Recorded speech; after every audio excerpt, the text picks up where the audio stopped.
भाई जो कश्मीर से लेकर K2 क्या था, कांग्रेस की सरकार के दौरान लाल सिंह की गिरफ्तारी के बाद यह षड्यंत्र बेनकाब हुआ था कि K2 करने की योजना आईएसआई की पूरे भारत में थी। K2 क्या था? कश्मीर का पूरे भारत में विस्तार, जहां जहां भी मुस्लिम इलाके हैं उन मुस्लिम इलाके में मुसलमानों के एक वर्ग को भड़काकर उकसाकर उसके हाथों कश्मीर जैसी रक्तपात वाली स्थिति भारत के विविध इलाकों में पैदा करना है, आज की नहीं। 1990 लाल सिंह की गिरफ्तारी हुई थी और लाल सिंह ने कबूल किया था 1992 में कि K2 की योजना है और पूरे भारत में जो है कहा गया कि भारत के 1000 जो है ब्लीडिंग्स होंगी, ऐसा जो है हमला करना है भारत पर। और उसकी योजना का जो है पूरा क्रियान्वयन का तरीका यही था कि जुमे के दिन हम करेंगे उत्पात। ठीक है, अब हाजिक खान जी, ये सवाल का जवाब आप मुझे दीजिए, बताइए कि ऐसा क्या हो जाता है जुमे के दिन कि 2 बजे तक सब शांति रहती है, आम सा दिन लगने लगता है, लेकिन 2 बजे के बाद अचानक से लोगों के हाथों में पत्थर आ जाते हैं, उनके हाथों में सरिया आ जाती है, उनके हाथों में डंडे आ जाते हैं और वो उपद्रव मचाना शुरू कर देते हैं। देखिए मैडम, बात यह है कि हमारे मुल्क के अंदर हमारे देश के संविधान को चाहे कोई तोड़े, उसको आप हिंदू कहें, मुसलमान कहें या किसी, अभी प्रेम शुक्ला जी कह रही थे कि 2014 से पहले बाद हिंदुस्तान में कोई दंगा नहीं हुआ।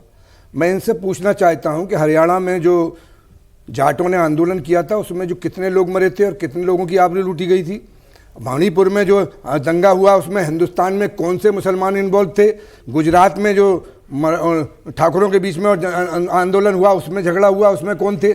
आप जब आए हिंदुस्तान में, भारतीय जनता पार्टी चाहे अटल जी के ज़माने में आई हो या आप मोदी जी के ज़माने में 2000 से, कि मुल्क में हादसे इतने ज़्यादा हैं, वतन में अपने खून से छप के भी अखबार निकल सकते हैं और तूने चाहा नहीं हालात बदल सकते हैं, मेरे आंसू तेरी आंखों से निकल सकते हैं। तो बदल दीजिए ना। आप कश्मीर के बारे में कह रहे हैं, आप बदल दीजिए ना। मैडम एक मिनट, हाजिक खान जी, हालात बदल दीजिए। हालात इन्हें बनना है, सरकार में इन्हें रहना है। ये बड़ी बड़ी बातें करना, ये बड़ी बड़ी बातें करके बड़ी बड़ी लाइनों को बोलना, बड़ी हो गई इनकी झूठे बातों पे आप एक अल्फाज नहीं बोली, इनकी झूठी बात पर एक अल्फाज नहीं बोली। अरे कांग्रेस के जमाने में वो दंगा हुआ वो भी गलत था और आज हो रहा है वो भी गलत। मैंने आपसे जो पूछा उसका जवाब आपने नहीं दिया। मैंने आपसे पूछा कि 2 बजे तक सब कुछ शांत रहता है, लेकिन 2 बजे के बाद ऐसा क्या हो जाता है कि हाथों में पत्थर लेकर एक भीड़ निकल पड़ती है और फिर चुन चुनकर हिंदुओं के घरों को टारगेट करती है, निशाना बनाती है, घर पर पत्थरबाजी करती है, लाठी डंडों से हमला करती है।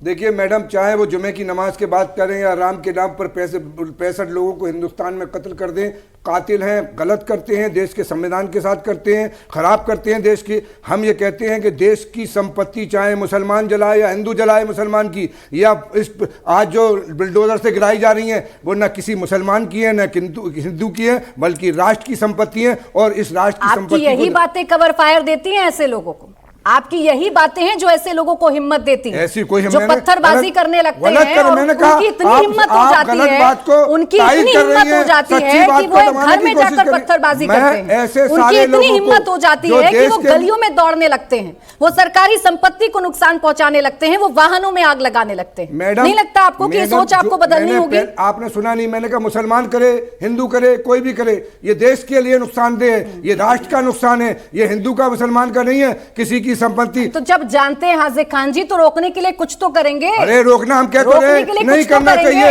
हर नहीं कर सकते, हम कह रहे हैं करना नहीं करना चाहिए। हर जुमे के दिन एक ही तस्वीर क्यों दिखती है?